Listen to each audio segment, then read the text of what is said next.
The sky over Kansas was calm at first, wide and blue, stretching forever.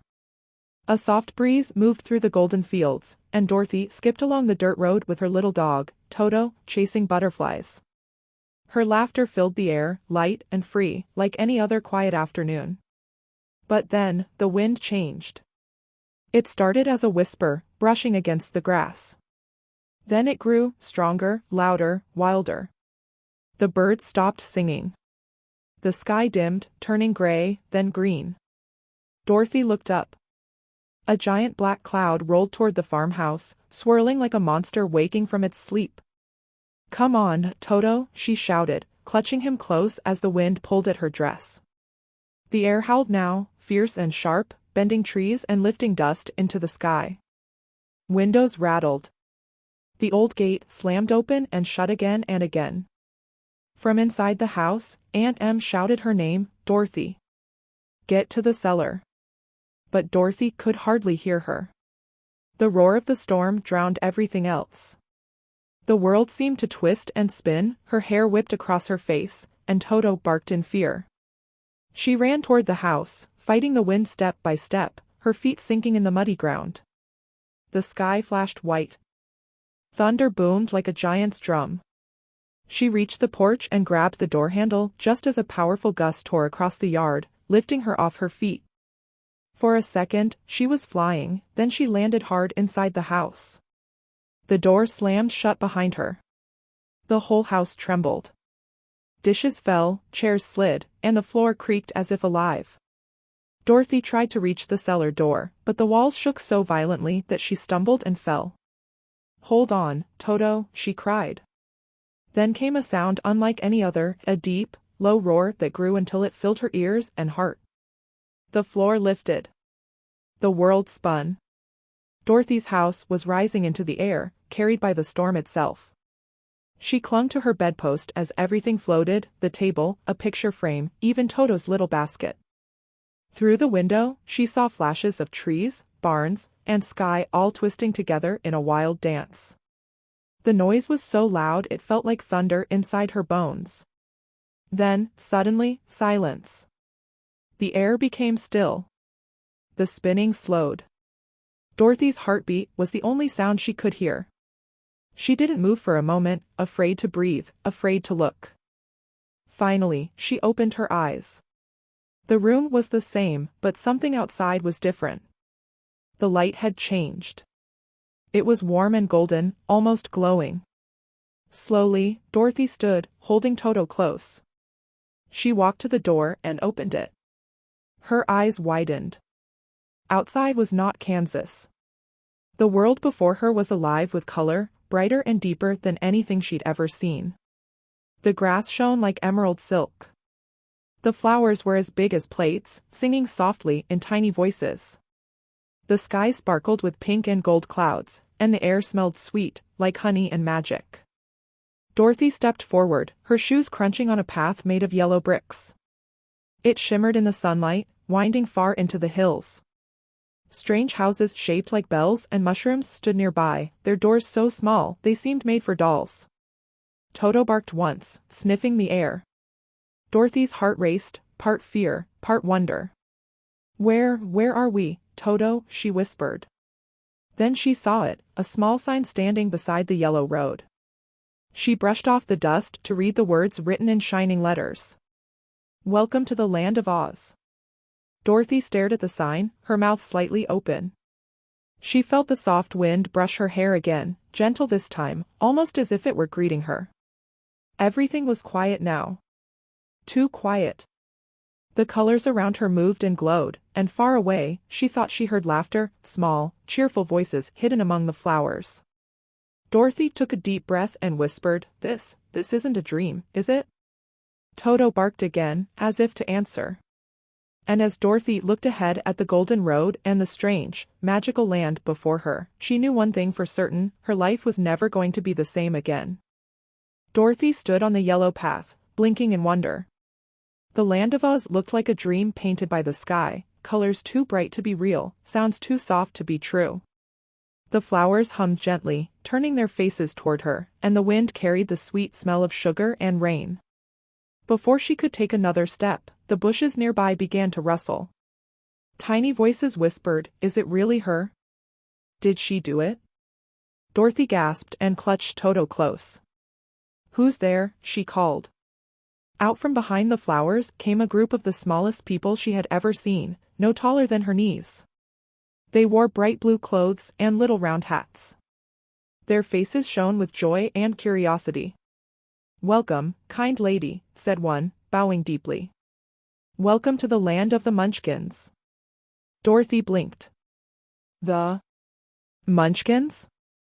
They all nodded together, smiling. "You have saved us. You have set us free." "Saved you?" she asked. "From what?" Just then, a soft bell-like sound filled the air, ding, ding, ding. A bright light appeared above the path, growing larger until it formed the shape of a woman wrapped in a shining gown. Her hair glowed like silver light, and her smile was gentle and warm. Dorothy stepped back in awe. "Who are you?" The woman spoke softly, "I am Glinda, the Good Witch of the North. And you, dear child, have just destroyed the Wicked Witch of the East." Dorothy looked around, confused. "Destroyed? But I didn't." Glinda pointed toward the edge of the road. Dorothy followed her gaze, and froze. There, half under her house, were 2 feet wearing sparkling silver shoes. "Oh no!" Dorothy gasped, covering her mouth. "It was an accident. I didn't mean." Glinda smiled kindly. "Do not fear, my dear. She was a cruel witch who hurt many. The Munchkins have been her slaves for years. Your arrival has given them freedom." Dorothy didn't know what to say. Everything felt strange and unreal. She looked again, but now, the shoes were all that remained. The rest had vanished like dust in the wind. "Those shoes are all she left behind," said Glinda. "They hold great power. You should wear them, perhaps their magic will help you one day." Dorothy hesitated but slowly slipped them on. The shoes sparkled as if they recognized her. "They fit perfectly," she whispered. The Munchkins cheered, dancing around her in a happy circle, singing a little song of thanks. For a moment, Dorothy almost forgot she was far from home. But when the music faded, she looked up at Glinda and asked softly, "Please, can you tell me how to get back to Kansas?" Glinda's smile faded slightly. "Kansas," she repeated. "I'm afraid I do not know where that is. But there is one who might help you, the Great Wizard of Oz. He lives in the Emerald City, far beyond the mountains and fields." "Is it far?" Dorothy asked. "Very far," Glinda said gently. "But if you follow the yellow brick road, it will take you straight to him." Dorothy looked down the golden path that curved and twisted through the glowing hills. Her heart felt heavy but brave. "Then that's where I'll go," she said firmly. "I'll find the wizard, and he'll help me get home." Glinda smiled proudly. "Remember, my child, the shoes you wear are more powerful than you know. Use them wisely. And beware of the Wicked Witch of the West, she will want them for herself." Dorothy shivered. "There's another witch?" "Yes," Glinda said. "And she is far worse than her sister." Then, with a wave of her hand, Glinda's light began to fade. "Good luck, dear Dorothy. Follow the road, and never give up hope." The wind carried her voice away, leaving only a soft shimmer of silver dust in the air. Dorothy looked down at Toto, who wagged his tail. She smiled weakly and took a deep breath. "Well, Toto," she whispered, "it looks like we have a long way to go." And with that, Dorothy took her first step on the yellow brick road, toward the Emerald City, toward the wizard, and toward the greatest adventure of her life. The morning sun rose gently over the land of Oz, painting the sky in soft pink and gold.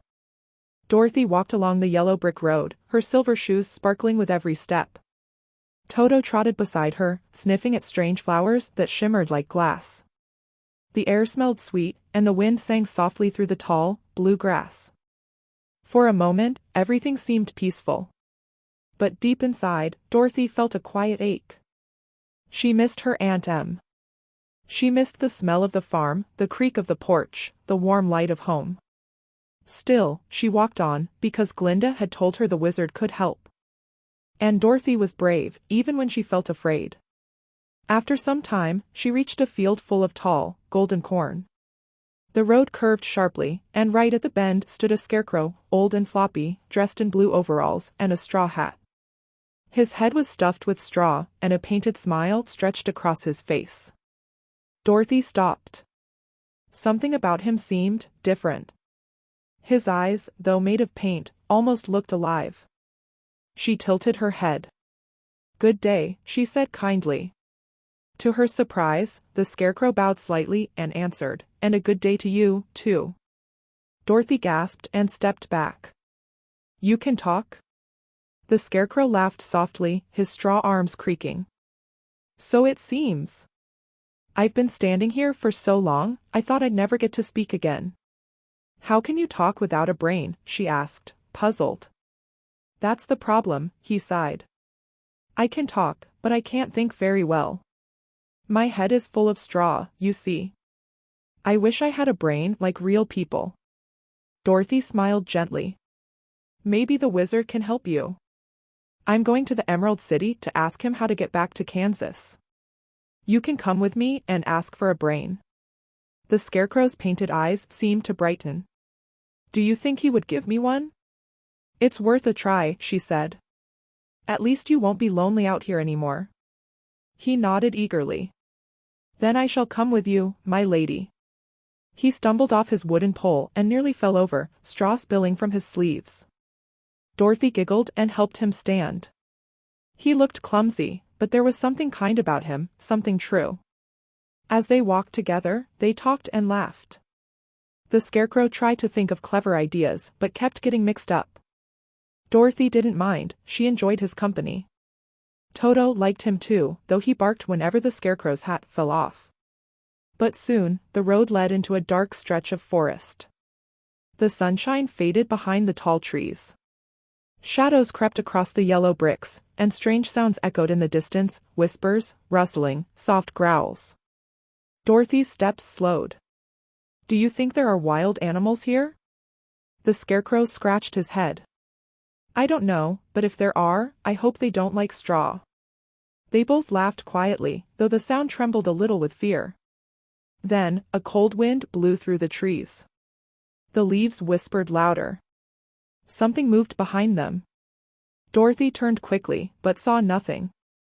A crow swooped down suddenly, cawing harshly, its black wings flashing. The scarecrow flinched. "Go away," he cried, waving his straw arms. "Can't you see I'm not your dinner anymore?" Dorothy clapped her hands and shooed the crow. It flew off angrily. The forest grew still again, but Dorothy could feel eyes watching them from the shadows. When they reached a small clearing, the scarecrow spoke softly. "Dorothy, do you think the wizard can help anyone?" "I hope so," she said. "He's our only chance." They walked on in silence, the forest slowly opening back to light. Ahead, the yellow brick road curved once more, and glimmered toward the sound of distant music. Dorothy smiled, feeling her courage return. "Come on, Scarecrow. Let's keep going. The Emerald City can't be too far now." And so they walked hand in hand, following the golden path that led them deeper into the magic and danger of Oz. The sun rose higher as Dorothy, Toto, and the Scarecrow followed the winding yellow brick road. The air was warm, the trees taller now, their leaves shining like glass. Birds with rainbow feathers sang from the branches, and the path glowed softly beneath their feet. Dorothy smiled. "It's such a beautiful land, isn't it?" The Scarecrow nodded. "It is. Though if I had a brain, I might find out why the trees sparkle like that." Dorothy laughed. "Maybe the wizard will tell you." They walked on until the road passed through a deep forest. The light dimmed. A heavy silence filled the air. Only the soft sound of their steps broke the stillness. Suddenly, Toto barked. His ears stood up. "What is it, boy?" Dorothy asked. Toto ran ahead and began scratching at something shiny behind the trees. Dorothy followed and gasped. There, standing completely still, was a man made of tin, from head to toe. His face was kind but frozen, his axe raised in mid-swing as if time had stopped for him. "Oh," she cried. "He's made of metal." The Scarecrow leaned closer. "He's rusted solid. Poor fellow, he can't move at all." Dorothy wiped the Tin Man's face gently. "Can you hear me?" A faint, creaky whisper came from his mouth. Can you oil me?" Dorothy looked around and spotted a small oil can lying on a stump nearby. She hurried to pick it up. "Where should I start?" "My neck first," the Tin Man groaned softly. Dorothy poured oil around his neck, and he gave a deep sigh of relief. Then she oiled his arms, legs, and hands until he could move again. He stretched slowly, the metal creaking. "Oh, that feels wonderful. I thought I'd rust forever." Dorothy smiled. "You're free now. How long were you standing there?" The Tin Man looked at her with gentle eyes. "I've lost count of the days. I was once a real man made of flesh and blood. But a wicked witch cursed me, and little by little I turned to tin." Dorothy and the Scarecrow gasped. "The Wicked Witch of the West?" Dorothy asked. He nodded sadly. "Yes. She wanted to stop me from loving a kind girl in my village. Now I have no heart, only metal inside." Dorothy's eyes softened. "That's terrible." The Tin Man looked down at his silver hands. "If only I had a heart again, I could feel love, sadness, or joy. But now, I am empty." The Scarecrow placed a straw hand on his shoulder. "You may not have a heart, my friend, but you cared enough to miss it. That sounds like you already have one, somewhere deep inside." The Tin Man smiled weakly. "You are kind. But still, I would like a real one." "Then come with us," said Dorothy gently. "We're going to the Emerald City to see the Wizard of Oz. He might give you a heart." The Tin Man's eyes brightened. "Truly? You think he can?" "I believe so," Dorothy said. "Then I shall come." He picked up his axe and bowed politely. "Lead the way." As they walked together, the forest grew darker. A sudden wind blew through the trees, and strange laughter echoed from somewhere far away. The Tin Man froze. "Did you hear that?" Dorothy nodded slowly. "Yes. I think someone's watching us." They hurried down the road, but Dorothy couldn't shake the feeling of eyes in the shadows, sharp, cold eyes filled with anger. Somewhere far beyond the trees, in a dark tower, the Wicked Witch of the West looked into her magic mirror. Her green face twisted with fury. "So," she hissed, "the little girl wears my sister's silver shoes. She dares to walk my lands?" Lightning flashed across the sky. "I will get those shoes," the witch whispered, "even if I must turn the whole land against her." Back on the road, unaware of the danger, Dorothy and her new friends walked on, the girl with the shining shoes, the Scarecrow without a brain, and the Tin Man without a heart, all following the golden path that would soon lead them to courage, friendship, and fear. The yellow brick road curved through the forest, where sunlight fell in golden stripes across the path. Dorothy, the Scarecrow, and the Tin Man walked carefully, listening to the soft rustle of leaves and the chirping of distant birds. After the strange laughter they'd heard earlier, they moved quietly. Even Toto trotted close to Dorothy's feet, his tail low, his nose twitching at every sound. "I don't like this forest," said the Scarecrow. "It feels alive." "It is alive," whispered the Tin Man. "Look, some of the trees are moving." Dorothy glanced around. The trunks swayed gently, and the branches seemed to whisper secrets to the wind. The path ahead was shadowy and cold. Just as they stepped deeper into the woods, a loud roar broke the silence. It was so powerful that even the ground trembled beneath them. Toto yelped and hid behind Dorothy's skirt. Before anyone could move, a huge lion leapt from behind the trees. His golden mane blazed like fire, and his eyes were sharp and wild. He growled, showing long white teeth. "Who dares enter my forest?" he roared. Dorothy gasped, but didn't run. She stepped in front of her friends, holding Toto close. We didn't mean to bother you, sir, she said bravely. We're just following the yellow brick road to the Emerald City. The lion raised an eyebrow. To see the wizard. Yes, said the Scarecrow. I need a brain. And I need a heart, said the Tin Man. The lion frowned. And what about you, little girl? What do you seek? Dorothy swallowed hard. I just want to go home. The lion sighed, his mighty shoulders drooping. Home, he said softly. That sounds nice. For a moment, he looked almost sad. But then, trying to look fierce again, he puffed up his chest. Still, you shouldn't walk through my forest. I could eat you all if I wanted. Dorothy frowned and took a bold step forward. You ought to be ashamed of yourself, she scolded. A big lion like you, scaring poor people who did nothing wrong. The lion blinked, startled. Ashamed? Yes, she said firmly. You're nothing but a coward. The lion lowered his head. His voice trembled. You're right, he whispered. I am a coward. I roar loud and act brave, but inside, I'm afraid of everything. Even small noises make me jump. Dorothy's anger softened. Oh, I didn't mean to hurt your feelings, she said gently. You're just scared. The Scarecrow tilted his head. You want to be brave, don't you? Yes, said the lion quietly. If only I had courage, I'd be the king of beasts, like I'm supposed to be. The Tin Man smiled kindly. Then come with us. We're going to ask the wizard for what we're missing. Maybe he can give you courage. The lion's eyes brightened with hope. You really think he could? Dorothy nodded. Yes. The wizard can do anything. The lion smiled for the first time. Then I'll come with you, he said proudly. Maybe one day I'll roar without shaking. And so, the four friends walked together. After many days of walking, the travelers finally saw a light in the distance, bright and green, shining like a jewel against the sky. Dorothy's eyes widened. Look!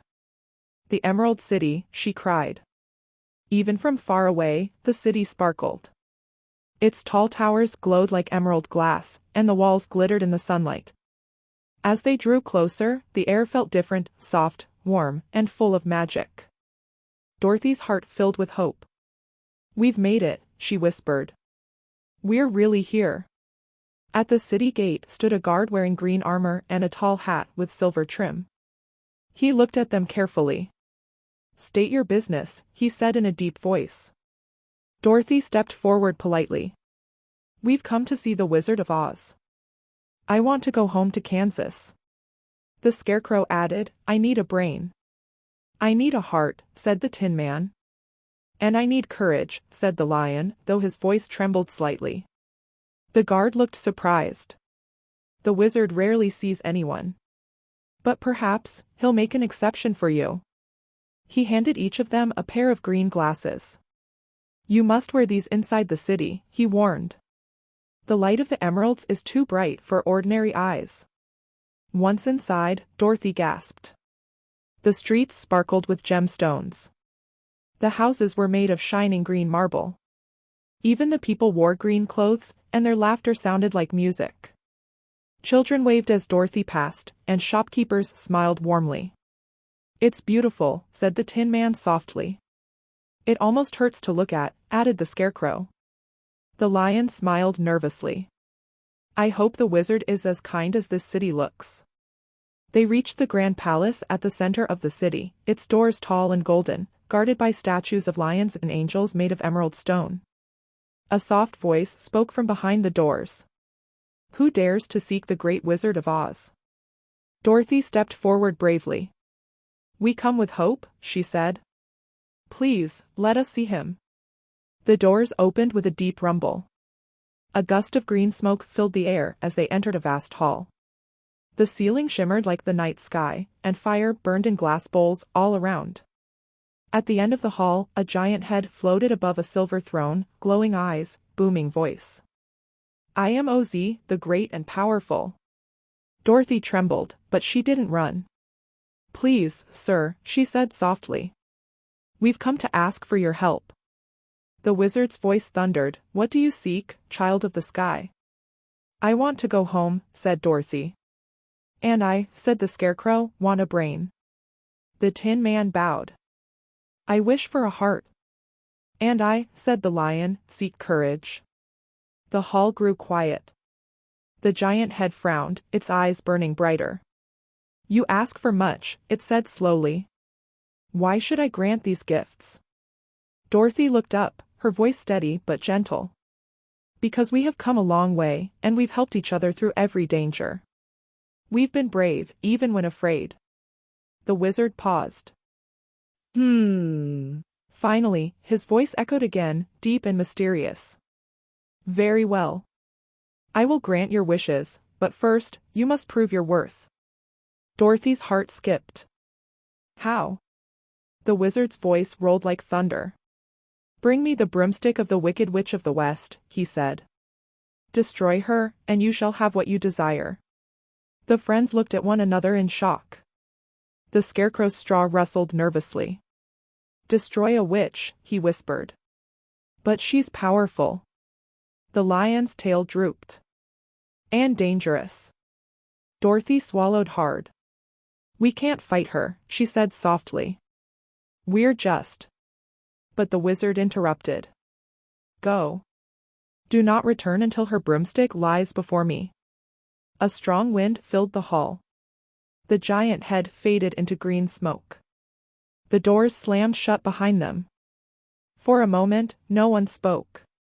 The Emerald City, so bright and beautiful, now felt strangely quiet, like the calm before another storm. The Scarecrow sighed. Well, he said finally, we've come this far. The Tin Man nodded. And we promised to help one another. The lion shivered but lifted his head. Then let's go find that witch. Dorothy looked down at her silver shoes, which gleamed faintly in the green light. I guess this is the only way home, she whispered. And together, with fear and courage tangled in their hearts, the four friends stepped once more onto the yellow brick road, toward the dark land where the Wicked Witch waited. Dark clouds gathered again as Dorothy and her friends left the Emerald City.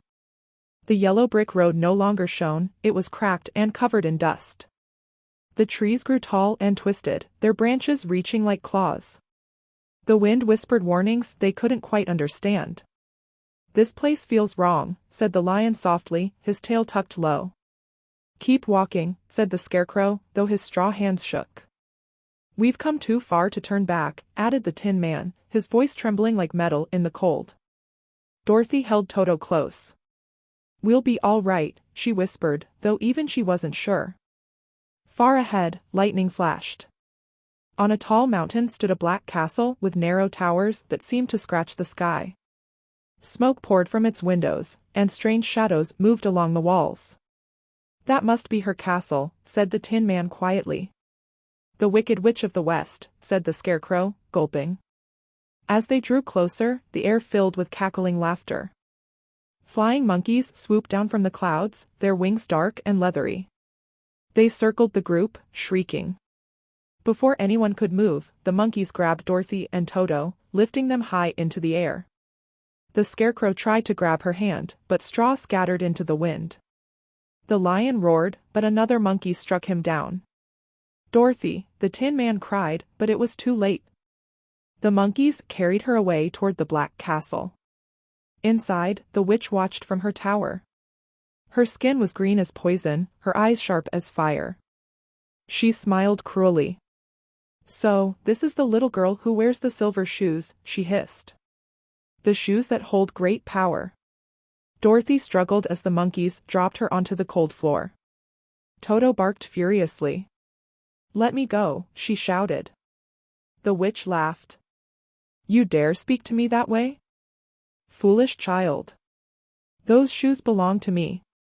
They're mine, said Dorothy bravely. The good witch gave them to me. The Wicked Witch leaned closer, her long fingers curling. Then you will give them up, one way or another. She waved her hand, and a ring of fire surrounded Dorothy. The heat was fierce, but the silver shoes began to glow brighter and brighter until the flames bent away. The witch hissed in anger. Magic shoes indeed. She turned to her guards, tall, shadowy creatures in black armor. Lock her in the tower, she screamed. And bring me her dog. Toto growled and bit one of the guards on the leg, then dashed away through a crack in the door. Go, Toto. Dorothy cried. Find the others. The witch's laughter echoed through the castle as Dorothy was dragged up the stone stairs and locked behind an iron gate. Hours passed. The rain beat against the window. Dorothy sat quietly, staring at the gray sky. Tears filled her eyes. I just want to go home, she whispered. Then, soft footsteps echoed outside the door. Dorothy? It was the Scarecrow's voice. She ran to the bars. You came. The Scarecrow smiled, his straw patched together with bits of rope.